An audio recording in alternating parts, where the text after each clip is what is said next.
Synopsis of the Books of the Bible. Minor Prophets. By JND Darby. Amos. Chapters 1 and 2. Jehovah pronouncing judgment from the place of his throne on the nations surrounding his land. Amos 1. In the outset, Jehovah, proclaiming his own rights from the place of his own throne, roars from Zion and utters his voice from Jerusalem. Afterwards, quite at the end, the restoration of the house of David and of Israel likewise is announced. We may remark that, before the judgment of Israel and Judah is declared, that also of the surrounding nations is pronounced, and this, on account of their hostile and cruel behavior to the people of Israel, and on account of that also which was essentially cruel in them, and opposed even to the sentiments of humanity, for God takes cognizance of all these things. Syria is to be carried away captive into Assyria. The means employed for the judgment of the others are not mentioned. Gaza and the Philistines, Tyre, Edom, Ammon, Moab, pass successively in review, and, finally, Judah and Israel.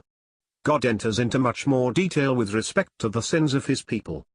He had indeed specified that which characterized each nation judged, but with Israel, he goes into detail. We may here again remark, that which we have seen elsewhere, that these judgments of Jehovah fall upon the nations that are established on the territory promised to Abraham, and belonging, according to this gift of God, to the people of Israel. God purges his land of that which defiles it, and consequently alas, of Judah and Israel likewise, but at the same time asserting and retaining his own rights, which he will exercise and grace on Israel's behalf in the last days. We see here the folly of the hope entertained by the enemies of the people, in seeking their ruin with the idea of finding their own advantage in it. Doubtless, God can chastise his people, for he must make his own character manifest, but the malice of their enemies brings his judgment upon them also. The sins of Judah and Israel specified. With respect to Judah, Jehovah especially points out their contempt of the law and disobedience of his commandments. In Israel the sin specified is a character more independent of the law, the reason of which is easily understood, if we consider the condition of that people, and connected with that departure from the fear of God, which allows man to give way to the selfishness of his own heart, and to oppress those whom God regards. They sell the righteous for silver, and the poor for a pair of shoes. They care not for the sufferings of the poor, but even at the altar, supposed, at least, to be that of Jehovah, they lie down upon garments pledged through poverty, and make merry with the fines inflicted for transgressions.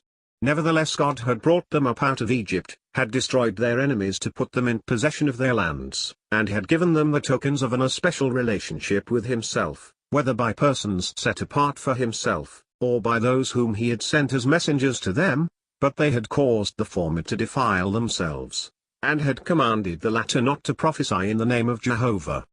The heart of God was crushed, as it were, by their sins, and his judgment should overtake them. The charge of despising the poor is often repeated in this prophecy, Amos 2 verse 7, 4 verse 1, 5 verse 11, 8 verse 6, and this in special connection with Israel.